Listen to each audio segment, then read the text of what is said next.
एक घने जंगल में एक बड़े से पेड़ के ऊपर दो चिड़िया चुन चुन चिड़िया और उसकी बेटी मुनमुन चिड़िया रहा करती थी। उसी पेड़ की जड़ में पुष्पराज नाम का चूहा अपना बिल बनाकर रहता था। पुष्पा, पुष्पराज, झुकेगा नहीं साला। एक दिन की बात है। मुनमुन चिड़िया पुष्पराज चूहे के साथ फुटबॉल खेल रही थी। फुटबॉल खेलने के बाद वो अपने घर को जाने लगी। घर में उसकी माँ ने उससे कहा, कहाँ मर गई थी करमजली, सुबह से इंतज़ार कर रही हूँ। और कितनी बार कहा है तुझे कि उस पुष्पराज के साथ मत खेला कर। छोटी मुनमुन चिड़िया कुछ सोचकर बोली, माँ, आप क्यों मना कर रही हो? पुष्पराज तो अच्छा है, वो मेरे साथ खेलता है और लड़ाई भी नहीं करता। पुष्पराज चूहा चंदन की लकड़ियों की तस्करी करता था।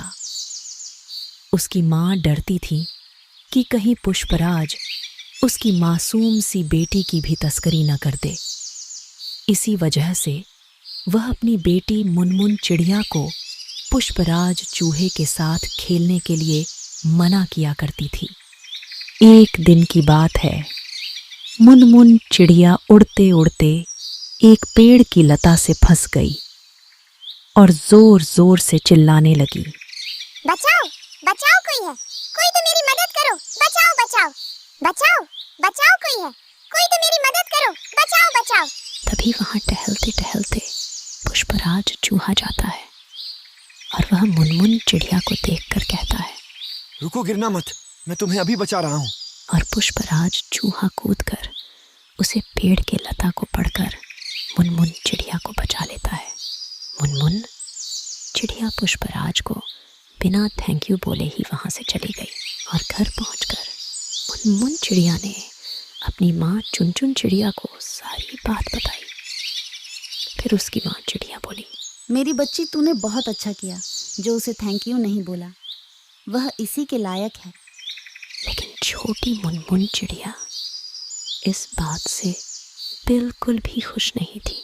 एक दिन एक लकड़हारा उनके पेड़ को काटने आया। वह पहले कुल्हाड़ी रखकर वर्जित करने लगा। उसके बाद उसने पेड़ को काटना शुरू किया। तभी उसकी नज़र बोलती हुई चुन चुन चिड़िया पर पड़ी और वह बोला, अरे ये तो बोलने वाली चिड़िया है, इसके तो बहुत अच्छे पैसे मिलेंगे बाजार में। और वह चुन चुन चिड़िया को लेकर बाजार चला गया। छोटी मुनमुन चिड़िया ने ये सारी बात जाकर पुष्पराज चूहे को बताई। पुष्पराज भैया, पुष्पराज भैया, एक लकड़हारा आया था और वह मम्मी को पकड़ कर ले गया। पुष्पराज चूहा बोला, बहन मुनमुन, तुम चिंता मत करो, मैं तुम्हारी मम्मी को जल्दी ढूंढ कर लाऊंगा और उस लकड़हारे को भी मार दूंगा। मुनमुन चिड़िया के जाने के बाद पुष्पराज चूहा अपनी पुश्तैनी तलवार निकलता है। पुष्पराज चूहा तलवार को घुमाते हुए बोला, लकड़हारे, तेरी खैर नहीं, आज तेरी मौत निश्चित है। लकड़हारा चुन चुन चिड़िया को बाजार में रखकर उसे बेचने के लिए जोर जोर से बोलता है, ले लो बोलने वाली चिड़िया, ले लो, ले लो बोलने वाली चिड़िया, ले लो, ले लो बोलने वाली चिड़िया, ले लो। तभी वहां पर एक महिला जाकर चिड़िया खरीद कर घर ले जाती है। वह महिला चिड़िया को अपने घर लाकर एक टेबल पर रख देती है और वहां से चली जाती है। थोड़ी देर में पुष्पराज चूहा चुन चुन चिड़िया को ढूंढते ढूंढते इस घर में आकर पहुंचता है और वह बिना बिल्कुल भी देर किए उसका पिंजरा अपने हाथों में पकड़कर उसे काटने लगता है। पुष्पराज चूहा पिंजरे को काटने के बाद कूद कूद कर कहने लगा, जल्दी से उठ जा चुन चुन चिड़िया, जल्दी से उठ जा। और खुद भी अपनी तलवार उठाकर वहां से किसान के पास चला गया। किसान अपने घर में आराम से जमीन पर लेटा था और सोच रहा था, आज तो मैंने उसे बोलने वाली चिड़िया को भेजकर बहुत रुपए कमा लिए। तभी अचानक वहां पर पुष्पराज चूहा जाकर उसकी गर्दन काट देता है। तब से पुष्पराज चूहा चुन चुन चिड़िया और उसकी बेटी मुनमुन चिड़िया साथ मिलकर प्यार से रहने लगे।